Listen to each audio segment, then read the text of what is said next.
See if I can move you up a little bit here. Hi, this is Lolly, and I want to talk about something I'm working on right now, and that's what I'm calling SignatureSwap18, 18 for just being 2018. Three friends and I are working together in a collaboration to make a junk journal in which each of us contributes one signature to the junk journal. If you are not familiar with junk journals or signatures, when you make your own books, each of these individual stacks of pages are called a signature, and that way you bind them in there. You can't see this way right here, but you bind them in there next to each other, and by separating them it gives the book room to move. So if you were just to put all these in one signature, the book would be humongous, and this way it spreads out the weight, so to speak, of the book.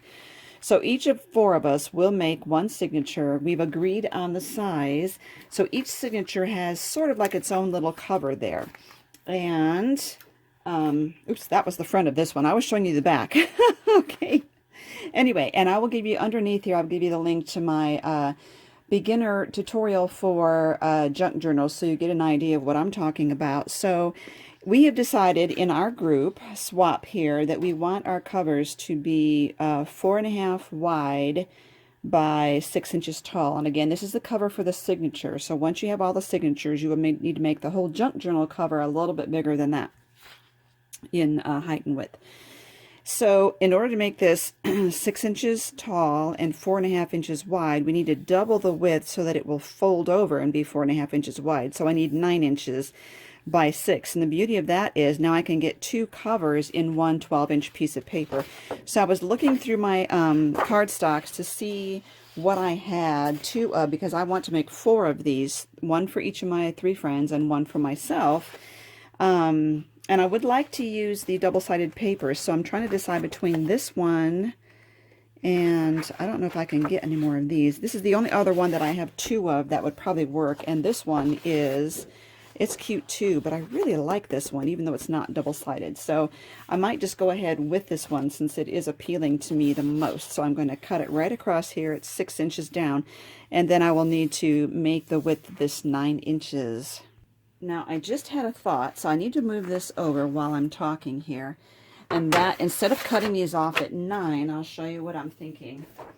Let me get my bone folder. So, I need to score these. I'm going to put them right side up because the cover is going to be 4.5 inches wide. I'm going to score it at 4.5. And I'm actually going to score it at 9 instead of cutting it at 9. And the reason is, here's what I'm thinking. Let's get those burnished. Okay. I'm thinking of putting this over as a flap on the inside, or a little tuck pocket, I think, or a pocket this way, because I think that'd be really cute and add some interest to the inside here. Since I don't have the double-sided paper, I can do it that way, and I really do like with the way that looks, so I'm going to finish those up.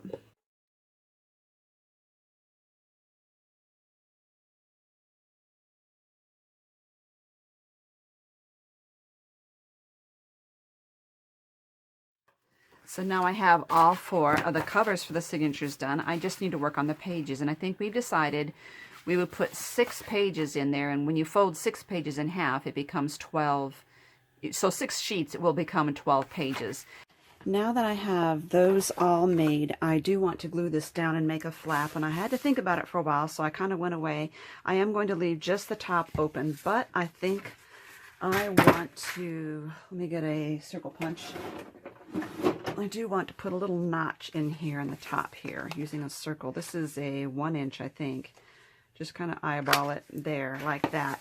And I'm going to glue the side and bottom edge with the Scotch tacky glue. Oh, got a little bit much there, but I will wipe it off. Did you ever do this? Just kind of use your arm as a wiping board there? It's like, what did I do with that? So, you know, this tacky glue adheres pretty quickly, which is nice because I don't usually have to use binder clips.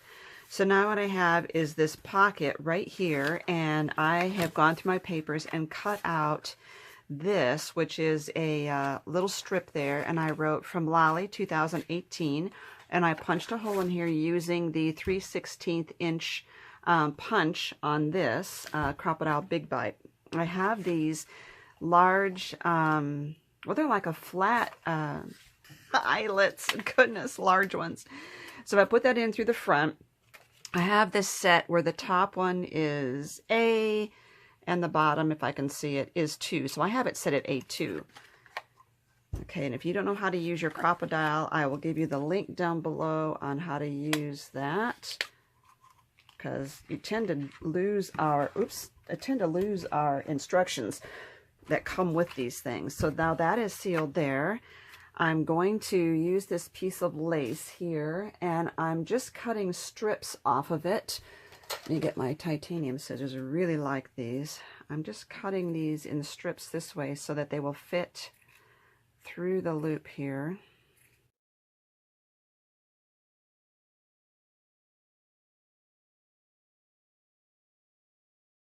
Now, to add a little color, I want to tie this around the base of that, but I think in order to stop it from slipping and sliding up and down and just coming completely off of my lace here, I'm going to add a little bit of this, which is the Fabri-Tac glue.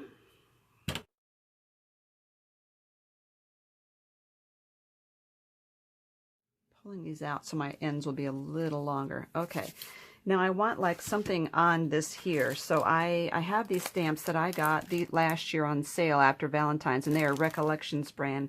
I like this one that says Endless Love, but I want that to sort of match the colors here. So I got 2 Copic markers out, and they are E04 and R39. This is not by any means beautiful Copic coloring. I'm just putting a wash of color on this.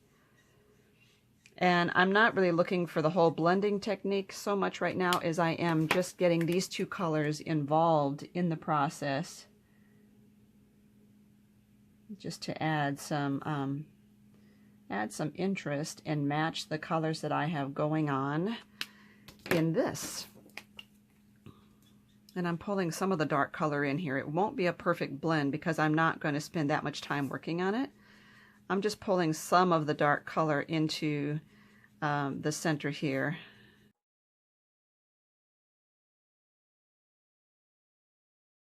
And I still have that complete line there where the dark color starts. Like I said, I'm not really working on blending so much, but I do want to have the center of here lighter. Okay. Now I'm just going to kind of blend this a little bit here.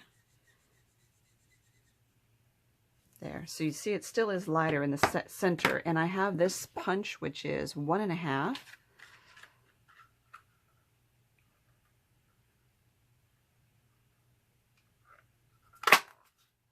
There we go. And I'm going to stick that right in the middle here.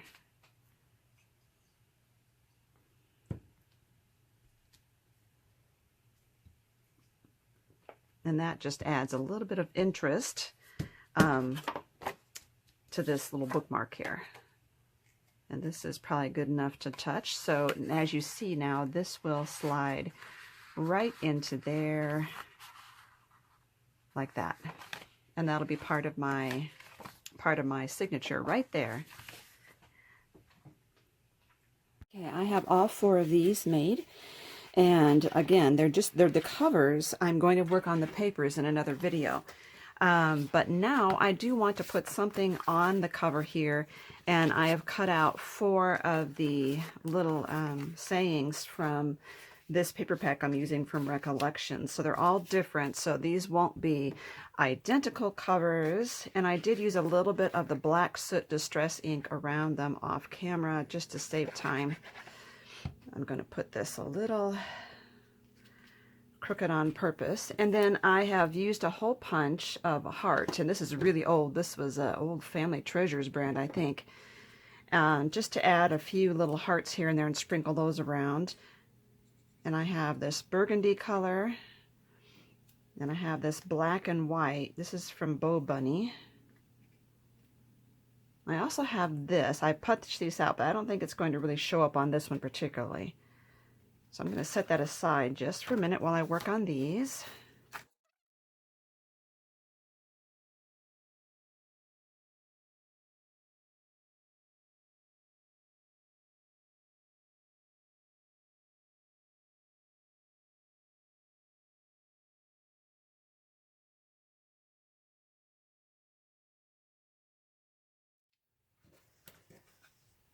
Now, this is glittery. I'm not sure how well the Scotch glue will stick to that. I'm going to try the Fabri-Tac and see if that's a little better. I've noticed before, gluing onto glittery surfaces doesn't always work with regular paper glue.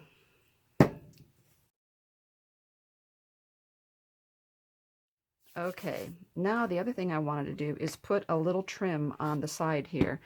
As I go and I see these little corners sticking up, I will glue them down. Like this one here is definitely needing some little extra glue right under there. Okay, up, and it still wants to pop up. So what I'll do is I'll clamp that. This won't reach, so let me get a big clamp here. I'll clamp that and put that aside. In the meantime, I want to grab this, put those aside because I'll probably use those later. When you're working, do you use a little tray for all your little extras, or a little, I have several little trays lying around that I put my extras in. So I'm going to run this along the edge here using this. And I like this because it sticks out and you'll be able to see it from the other side as well.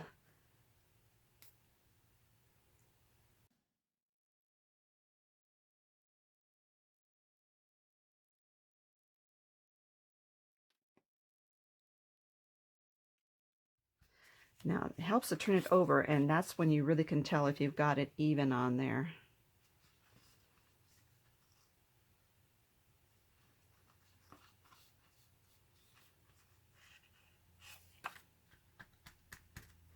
Okay, I like this because it's off-white, and my papers are not really that white. I mean, I did add that, but they're pretty much like this off-white.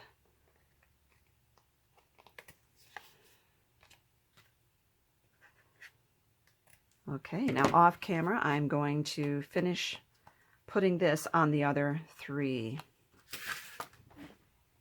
Okay, there we have it. I have the 4 covers right now, and you can see how they look here. See, I love the way these show through on the other side. Isn't that cute? And the little tag in here.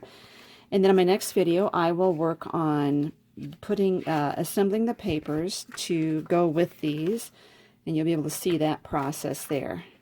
Thank you for watching, and I'm really excited about this project. I can't wait to get these finished, assembled, and sent off in the mail.